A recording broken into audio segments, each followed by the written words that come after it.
diagnosis, there's this expectation of like absolute precision. Right. It's like engineering. Very cut and dry. Exactly. I mean, you break your arm, you go to the hospital, the x-ray shows that jagged white line on a black screen, right? Yeah. And the doctor just points a pen at it and says, well, there it is. That's the problem. It's binary. It's incredibly straightforward. And, in a strange way, it's comforting. It is, because we like things to be visible. Right. We want our physical problems to be perfectly categorized so we can apply a perfectly categorized solution. Right. But then you step into the world of elite athletic performance and neurodevelopment and, well, the cumulative physical trauma of a professional sports career. And suddenly that clean, perfect X-ray machine is essentially useless. Completely useless. We are looking at a diagnostic landscape that is entirely murky. And today, AC and Tavius Coates, we are talking directly to you. Because you are listening to this right at a critical juncture in your professional football career. Exactly. But I want to be clear, AC, this isn't going to be like a standard breakdown of a new workout routine. Right. No, we are not pitching some fancy piece of gym equipment here. Not at all. Today, we're going to show you why something as innocent as a spinach and avocado salad is actually actively destroying your knees. Yeah. And why the treadmill you use for your conditioning is, frankly, a multi-million-dollar liability to your career. It sounds crazy, I know. But the mission today, AC, is to show you how a very specific system can completely transform your career trajectory. And lock in your long-term joint health, which is huge. Huge. And ultimately, we're talking about building a financial legacy that is going to outlast your playing days by decades. Because it's a complete inversion of how athletes are taught to view their bodies. What we're analyzing today is a massive stack of proprietary intelligence. I mean, we're looking at Ron Henson's comprehensive manuals. Right, on the RC shielding 360-degree clockwork protocol. Yeah, that's the core of it. But we also have 9 years of longitudinal biometric tracking data. Plus, these deeply complex dietary inflammation profiles. And maybe the most interesting part for your future, AC, the enterprise valuation blueprints for a business model that is estimated to be worth north of $30 million. It is massive. And all of it revolves around that proprietary protocol. Right, because right now, the traditional sports training model, the one you and, well, every other player in the league rely on, it accepts joint destruction as normal. Yeah, it's seen as an unavoidable tax for elite fitness. It's treated as just the cost of doing business in the NFL. But the data we're looking at proves this is a completely outdated paradigm. You absolutely do not have to trade your structural integrity for cardiovascular readiness. That is a myth. Let's start right there, actually, with this idea of the tax. Because nobody makes it to the NFL without doing an unbelievable amount of cardiovascular conditioning, right? But you have to have the engine. But the sources we have call the traditional methods, like the heavy road work, the treadmill intervals, the high-impact plyometrics, they call it a performance tax. Walk me through what that actually means on a biological level. I mean, why is a standard sprint session so dangerous over a 5 or 10-year period? So to understand the tax, we have to understand how injuries actually happen on the field. Okay. And the most counterintuitive fact we found in this research is that the body rarely gets injured during what we would call perfect movement. Wait, really? Perfect movement? Yeah. If you are completely fresh, you're well rested, and your biomechanics are flawless, your joints can handle immense, almost unbelievable loads. Because your ligaments and tendons are strong. Exactly. They're incredibly resilient structures. The problem is that traditional linear cardio doesn't train you for perfect movement. Oh, it trains you to push through exhaustion. Precisely. And exhaustion changes how you move. Right. The catastrophic injuries we see in the league, the non-contact ACL tears, the meniscal blowouts, the severe patellofemoral pain. The career enders. Yeah, the career enders. They almost always occur when timing is off. They happen when systemic fatigue is high, your central nervous system is lagging, and your bodily positioning just breaks down. I'm looking at the notes here, and there is a term that comes up a lot regarding this breakdown. Dynamic valgus collapse. Yes, dynamic valgus collapse. For AC listening right now, what exactly is happening inside his knee when that collapse occurs? So imagine you are planting your foot to make a hard, sudden cut on the turf. Okay, I'm picturing it. Your foot is glued to the ground by your cleats. The valgus collapse happens when your knee caves inward toward your other leg. But your foot is still stuck to the grass. Right. Your foot remains planted, and your hip is trying to rotate. This creates a massive, uncontrolled rotational torque. Ouch. Yeah, the force doesn't travel cleanly up the bone anymore. It creates shear force directly across the joint. And your ACL takes the hit. Exactly. Your anterior cruciate ligament is the primary stabilizing rope trying to stop your shin bone from sliding forward and twisting away from your thigh bone. So when the knee caves inward under high velocity and fatigue... That ligament simply snaps. It cannot handle that shear force. So it's not the force itself, it's the direction of the force when the muscles are too tired to keep the joint properly aligned. That is exactly it. But the sources also talk about something else that completely blew my mind, the vibration of injury. This is a crucial distinction. Because we usually think of running as just impact, right? Your foot hits the ground, it's hard, it hurts over time. But this concept of vibration is entirely different. It is. Every time your foot strikes the pavement or a treadmill deck, you generate kinetic energy. A shock wave literally travels up your skeleton. Like a tremor. Right. Now, if your muscles are fresh, they act as active shock absorbers. They contract at precisely the right millisecond to absorb and dampen that energy. But what happens in the fourth quarter? Well, in the fourth quarter, or at the end of a grueling training camp practice, your muscles are deeply fatigued. Their timing is off by just a fraction of a second. And if the muscles don't catch that shock wave in time? Then that kinetic energy turns into high-frequency vibration. And that vibration travels directly into your passive tissues. Meaning the joints. Your ligaments, your tendons, and the articular cartilage inside your knee joint are forced to absorb that violent vibration.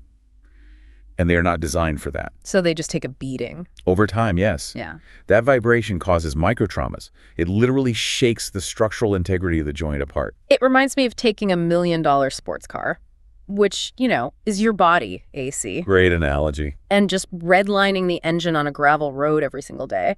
The engine, meaning your heart and lungs, might get incredibly strong. You can rev it higher and higher. But you are completely ignoring the chassis. Right. You're ignoring the fact that the physical chassis, the suspension, your joints and ligaments are literally shaking apart under the vibration of the road. And eventually, the engine outlasts the frame, and the car is undrivable. That is terrifying for an athlete. It is. And we also have to factor in what happens inside the joint capsule itself when it's subjected to repetitive linear stress. You mean like running in a straight line on a treadmill? Exactly. Traditional jogging or sprinting is highly quadricep dominant. You're pulling constantly on the front of the leg. This repetitive straight line motion doesn't promote the multidirectional active synovial fluid flushing that a joint needs. Synovial fluid being the natural lubricant inside the knee, right? Correct. When you only move in one dominant plane under heavy impact, metabolic waste pools in the joint environment. So the fluid isn't cycling properly. Right. Synovial fluid isn't cycling. The waste causes local inflammation, the tissue swells, and the joint chassis weakens further. You're creating a toxic environment right where you need structural strength the most. You are actively poisoning the joint while trying to get in shape. Okay, I hear all of this. The anatomy makes sense, the mechanics make sense, but let me push back here for a second because I know exactly what a pro athlete like AC is thinking right now. Go ahead. AC is a professional. He is paid millions of dollars to push his body past its limits. The entire culture of football conditioning is built on the idea that pain is just weakness leaving the body. Right, the old school mentality. Yeah. If you aren't exhausted, if you aren't completely drained at the end of a workout, you didn't work hard enough. Isn't chasing that deep, burning fatigue just part of the job description for a championship-level player? That exact cultural mindset is what the RC shielding philosophy is actively trying to dismantle. Really? Just tear it down completely? Completely. Ron Henson, the architect of this system, is incredibly clear in the source material. He argues that the goal of athletic training should absolutely never be to chase fatigue, sweat, or wattage output for their own sake. Man, that goes against literally every sports drink commercial ever made. It does, because the commercial narrative is wrong. It's backwards. Yeah. The true goal of elite conditioning is to build control when movement becomes chaotic. When it becomes multidirectional, fatigued, and reactive. Exactly. A system that builds an elite cardiovascular engine but costs you your career because your knees give out is a failure. It's a failed system. As Henson states in the manual, the sport has reached a point where conditioning that costs careers is no longer an acceptable default. Okay, so if the goal is control, And we know that running on a treadmill or pounding the pavement is destroying the chassis through vibration and valgus collapse. How do we actually fix the physical workout? This is where we look at the actual machinery of the protocol. What does AC physically do differently on a Tuesday morning in the off-season? He engages with what they call the Phase A hardware interface. Hardware, okay. Ron Henson took a standard piece of equipment, the Precor EFX cross-ramp elliptical, and completely reimagined its function. Wait, an elliptical. I have to be honest, AC, I know exactly what you're picturing right now because I'm picturing it too. The dusty machine in the corner of the hotel gym. Exactly. The one people casually bounce on while watching the morning news. It doesn't exactly scream elite NFL conditioning. It doesn't, if you use it the way it was originally intended. But Henson didn't use it for casual cardio. What did he do to it? He turned it into a biomechanical movement analysis and performance telemetry system.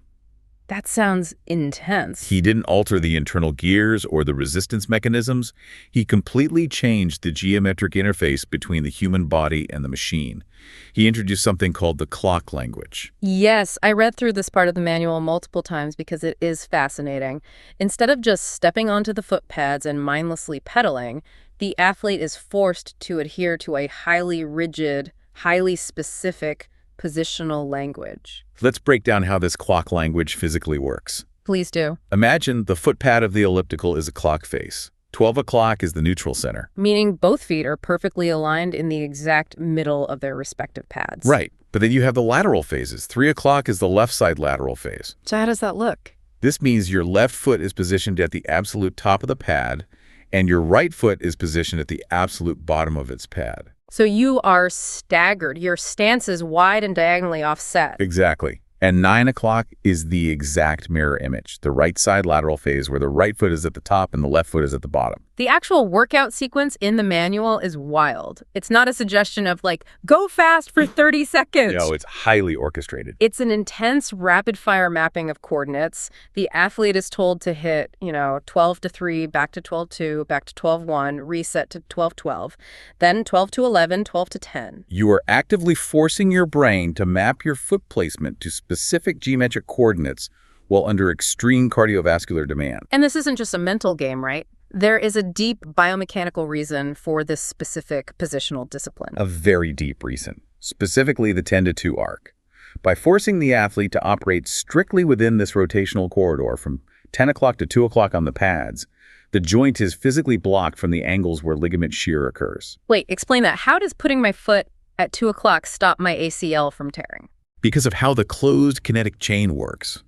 When your foot is planted on the elliptical pad, it is closed chain, meaning the extremity meets a fixed resistance. Your foot never leaves the surface. Right.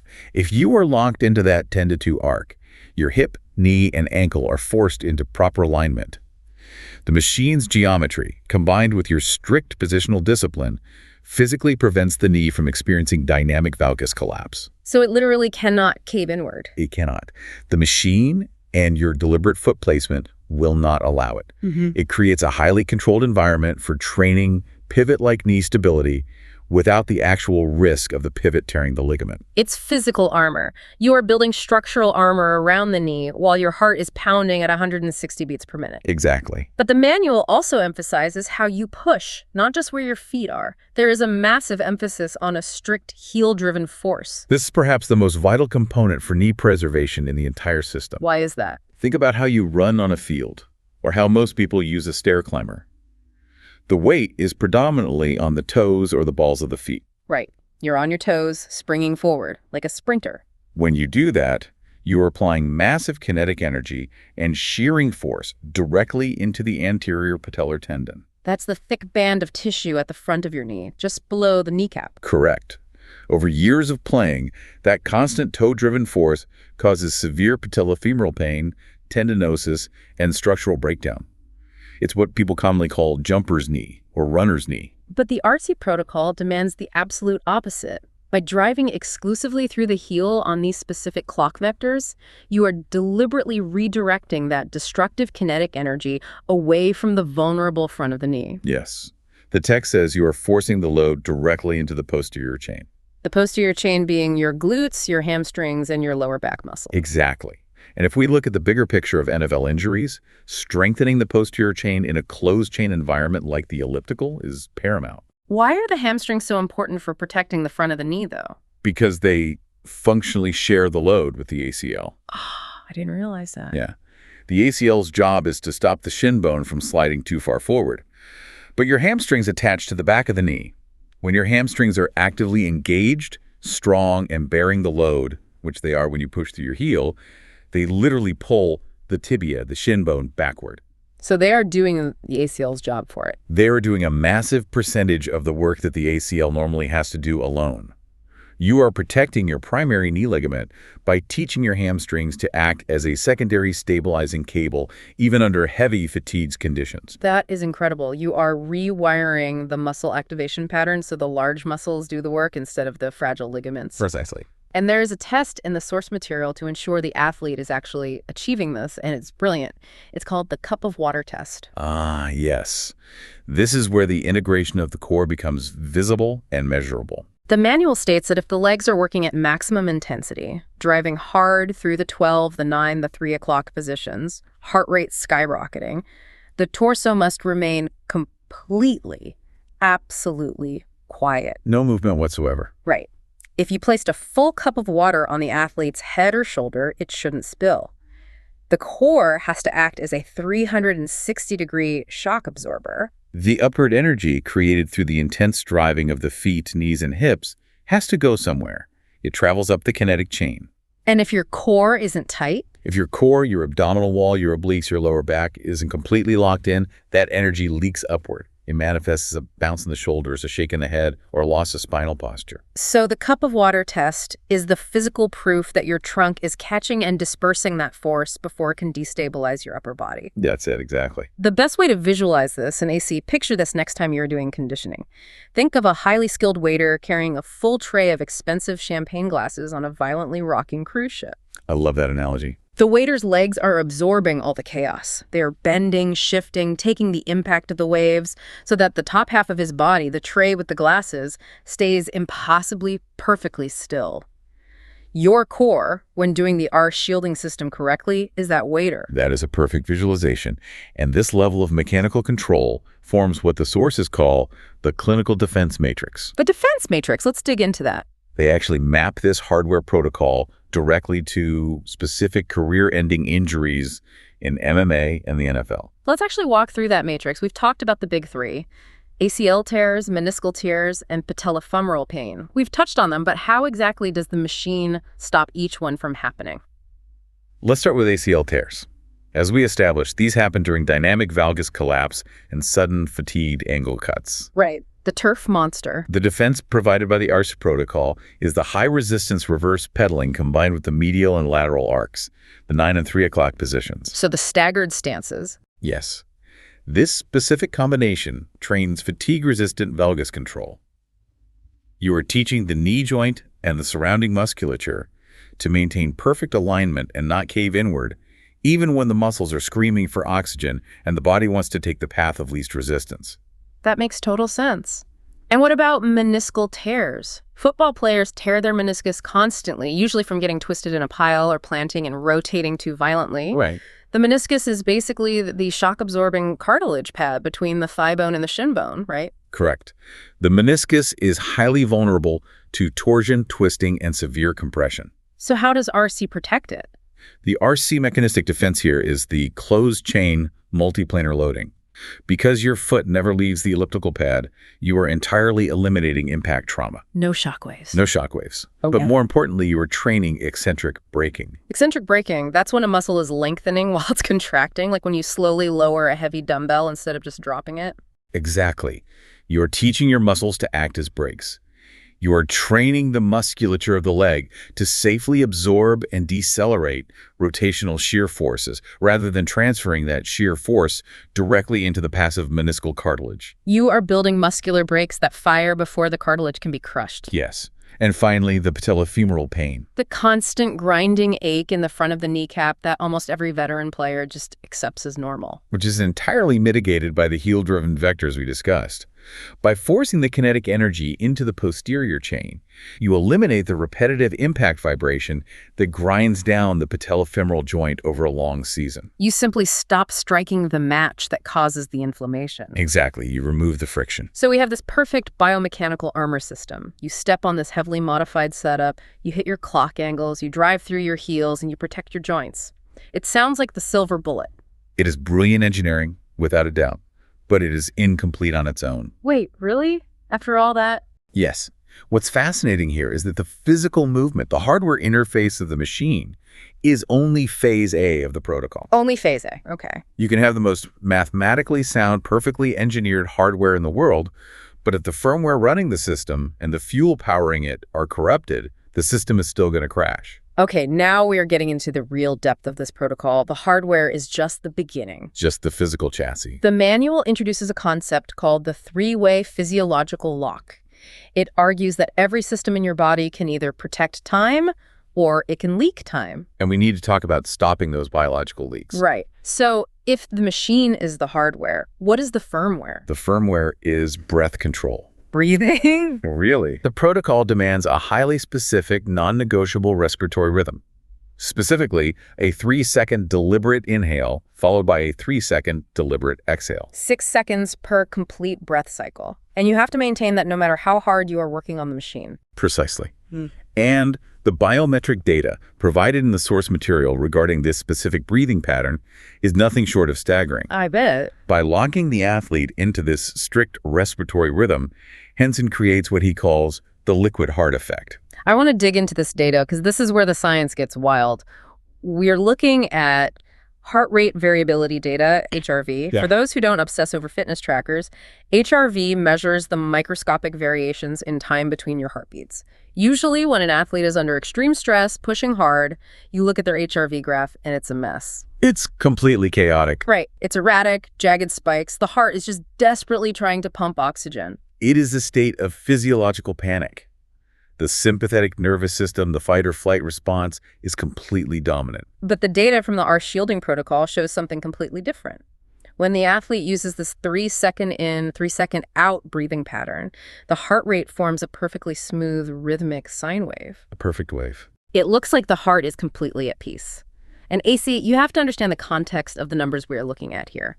This smooth, peaceful sine wave was not recorded while someone was sitting on a yoga mat meditating. No, it was recorded at extreme metabolic demands.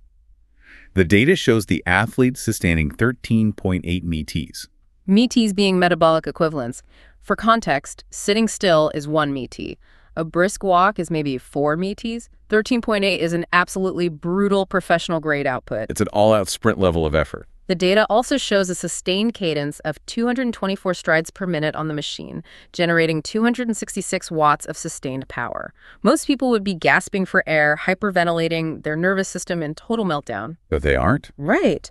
Yet the data shows the heart and the nervous system are completely regulated.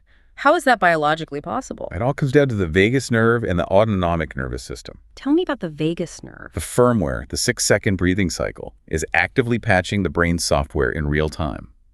When you breathe in a slow, perfectly controlled rhythm, you are manually stimulating the vagus nerve. Which runs from your brainstem down through your heart and into your abdomen. Exactly.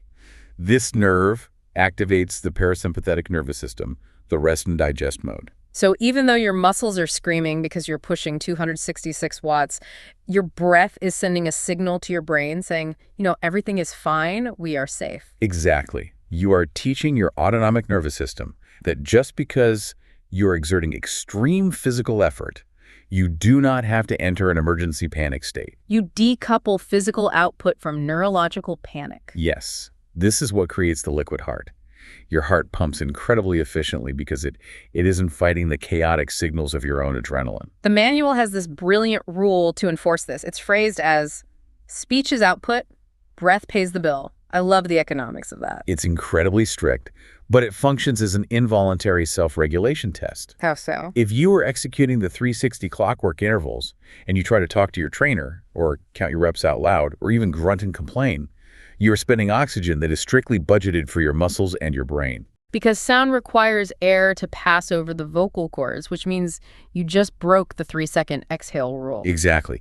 If speaking a single sentence causes you to lose your posture, break your 3-second rhythm, or fail the cup of water test because your core drops, it immediately exposes the fact that you have exceeded your biological limit. You have leaped energy. You have. And the only solution is to reduce the physical output, return to the strict respiratory rhythm, and rebuild your baseline. You literally cannot fake this workout. The machine geometry and your own breath will instantly expose you if you are inefficient. It's a completely closed loop. Okay, so we have the hardware protecting the joints, we have the firmware protecting the nervous system, but there is a third lock, and this is where I think a lot of athletes, even at the pro level, are completely blind to the damage they are doing to themselves. The fuel. We have to talk about the fuel. We have to shift to gut health, stomach-first nutrition, and the silent epidemic of internal inflammation. This is perhaps the most insidious threat to an athlete's career longevity because it happens entirely out of sight. The source material included this incredibly detailed infographic titled, "How Your Stomach and Intestines Change Over Time." It's a very sobering timeline. It tracks the biological degradation of the human gut from the mid-20s to age 30 and then to age 40. AC, as a professional player right now, you are smack in the middle of this timeline. And honestly, reading this progression is a little terrifying. We need to trace that degradation step by step because it is the root cause of the internal tax we mentioned earlier.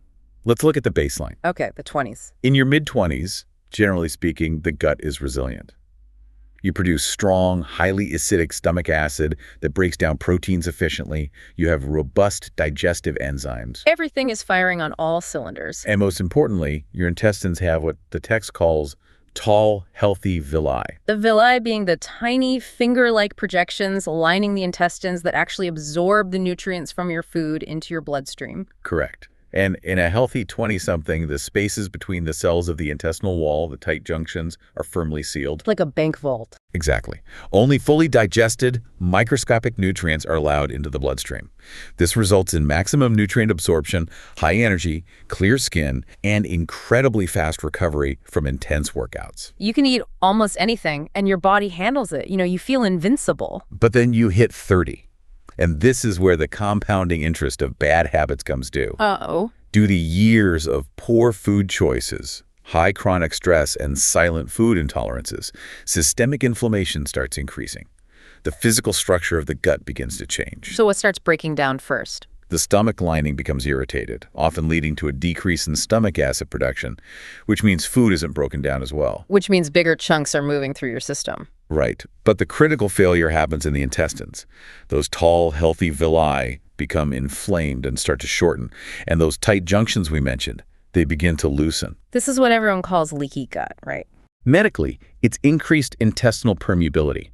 Because the junctions are loose, larger undigested food particles, bacteria, and toxins begin slipping through the intestinal wall directly into your bloodstream. That sounds really bad. It is. Your immune system sees these particles as foreign invaders and attacks them, triggering massive system-wide inflammation.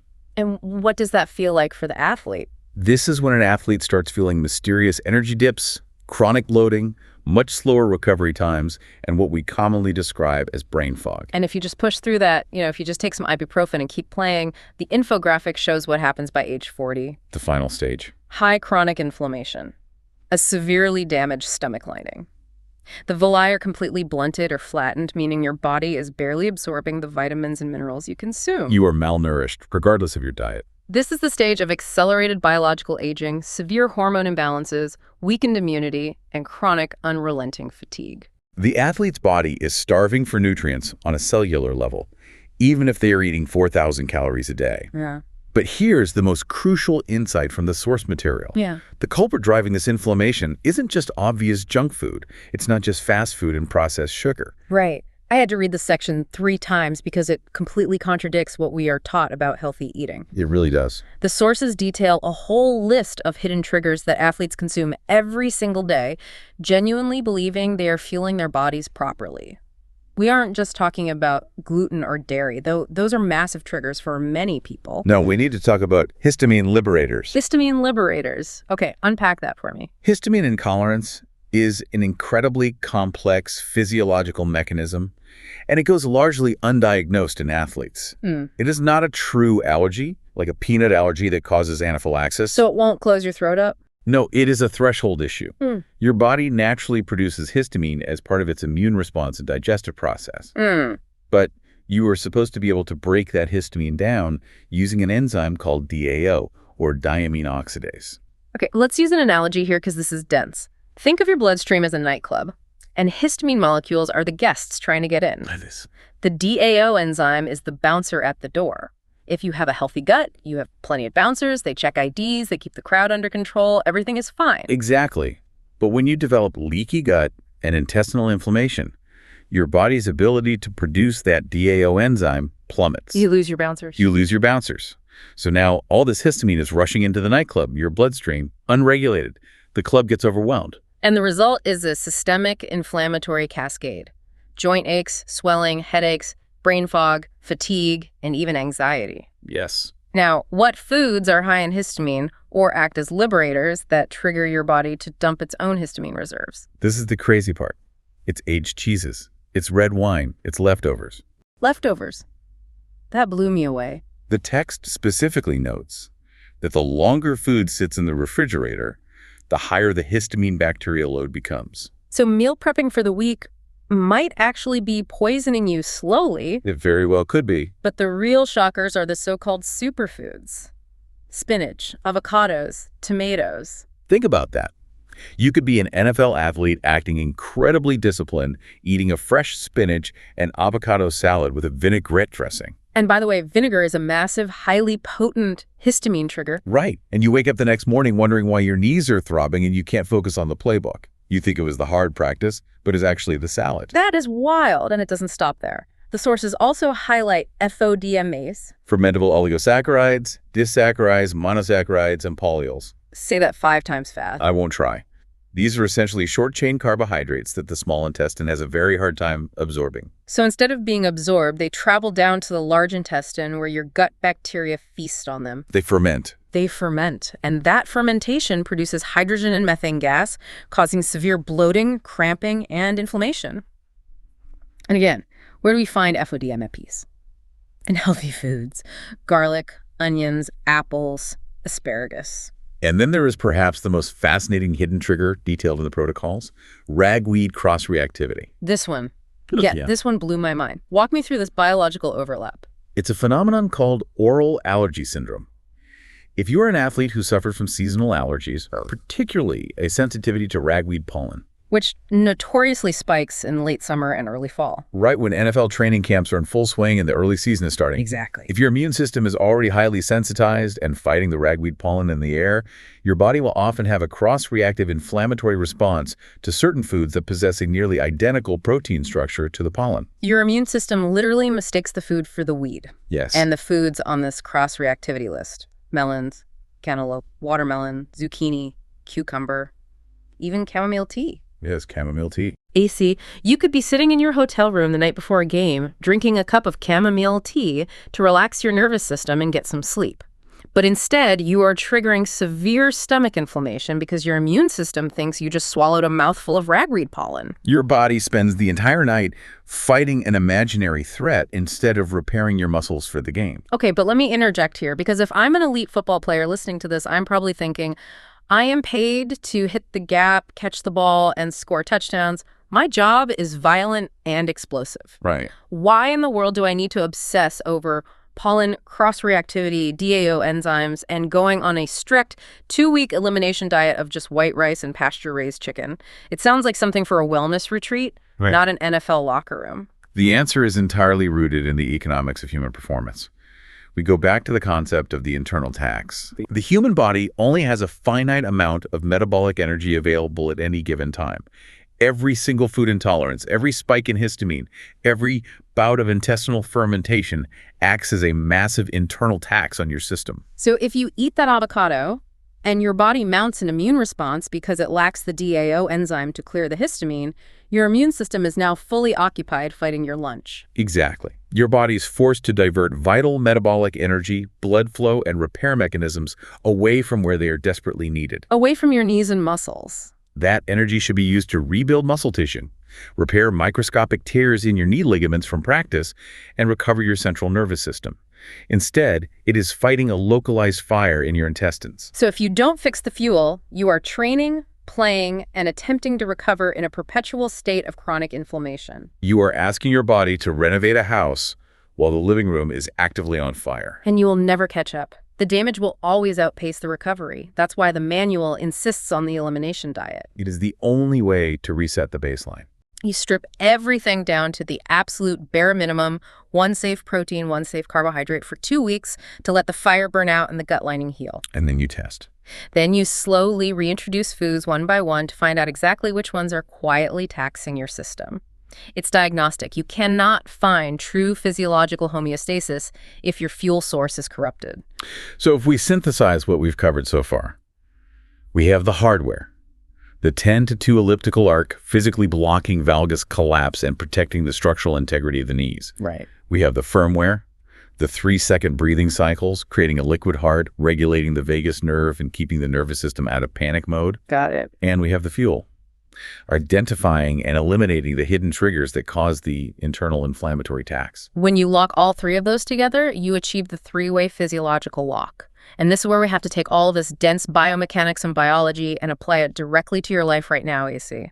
Because understanding the science is great, but applying it is what changes your career trajectory and your longevity in the league. I want to read a very powerful line from Ron Henson's journals that was included in the source material. Please do. It's a great quote. He was describing the physical state of his own body before he developed this system, but he could very well be describing yours, AC, or any veteran player's body. He wrote, "It is the autobiography of a nervous system that spent decades learning how to survive instability without collapsing." Surviving instability without collapsing. That hits incredibly hard. Think about your body, AC. After years of high school football, college ball, and the brutal grind of the pros, your body has likely completely normalized dysfunction. Oh, absolutely. You probably wake up with aching knees, a stiff lower back, and lingering fatigue that you don't even register as a problem anymore because it's just your normal. Your nervous system interprets that constant state of low-grade emergency and pain as standard reality. It is functioning on high alert at all times, just trying to hold the chassis together. But the ARCH shielding protocol proves that it doesn't have to be that way. No, it doesn't. The ultimate goal of integrating this specific hardware, firmware, and fuel into your daily routine is not just to add a few more watts to your power output or to make you sweat more efficiently. The core philosophy introduced here is the concept of recovered seconds or recovered time. I love this concept, recovered time. It completely flips the script on what a workout is supposed to achieve. The text is explicit on this point. Every perfectly controlled 6-second breath, every stable multiplanar movement pattern on the machine, every meal that is meticulously verified to not inflame your gut. Every single one of those choices actively preserves your physical chassis. It literally stops the leaking of your career timeline. By adopting this three-way physiological lock, you aren't just getting fitter in a vacuum. You are actively halting the accelerated biological aging process that forces most players into involuntary retirement by age 31. You are buying back years of your career. And the protocol serves as the perfect bridge for a professional athlete. Yes, bridging clinic to chaos. Right now, athletes have their highly controlled, highly sterile physical therapy rehab sessions, doing banded side steps and clamshells, and then they have the absolute unmitigated chaos of a live NFL game. There is a massive, dangerous gap between the two. ARCH shielding is that exact bridge. It allows you to push your cardiovascular engine to its absolute physiological limit, testing the boundaries of your VO2 max, while maintaining an elite, championship-level performance edge. But crucially, you do this without proportionally increasing the impact vibration or the torsional load on your knee. You get the cardiovascular adaptations of a grueling, lung-burning sprint session, but with the exact joint safety profile of a clinical rehab exercise. Which means you enter the fourth quarter of a game with lungs that can run forever and knees that haven't been ground down to dust during Tuesday's conditioning practice. And AC, this is where we have to pivot and talk about your market value of influence, because you are a highly visible professional athlete. You have a massive following. Fans, younger athletes in high school and college, and other pros around the league watch what you do. If a player of your caliber, at the peak of his career, actively adopts this system, normalizes the data, and extends his longevity while maintaining elite on-field metrics, you become the ultimate proof of concept. You prove the efficacy of the entire 360 clockwork system at the absolute highest level of human performance. You transition from being just an endorser who drinks a sports drink on camera to being a pioneer for a fundamentally safer, smarter way to engineer the human body. And AC, the reason this protocol is worth $30 million isn't because the elliptical software looks pretty on a screen. Whoa. It's because human joint degradation is the single most expensive problem in the world of sports and physical therapy. If your body proves that this degradation can be halted and reversed, you effectively hold the patent to the cure. Which brings us directly to the business blueprints included in the source material and why you must fundamentally shift how you approach this opportunity. We were looking at a $30 million paradigm shift. Let's get into the financials because this is where generational wealth is built. The overarching business strategy here is about converting a massive systemic liability into a highly lucrative technological asset. We have to define the liability first. Currently, the unpredictable medical cost of injury prevention, surgery, and rehabilitation is a financial black hole. It's a massive drain. It costs NFL franchises, healthcare networks, and insurance companies billions of dollars annually. The arse-shielding business model takes that massive liability and converts it into a predictable, scalable technological asset. How exactly is the business structured? It is structured fundamentally as an enterprise software as a service, a SaaS model, paired intricately with a physical trainer certification ecosystem. And the addressable market for this is staggering. The valuation of the intellectual property is estimated at over $30 million.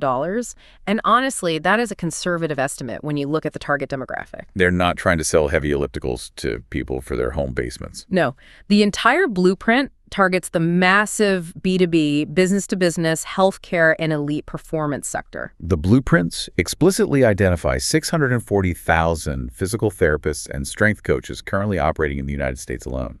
That is the initial cash flow engine, right? Yes, it's an individual certification tier.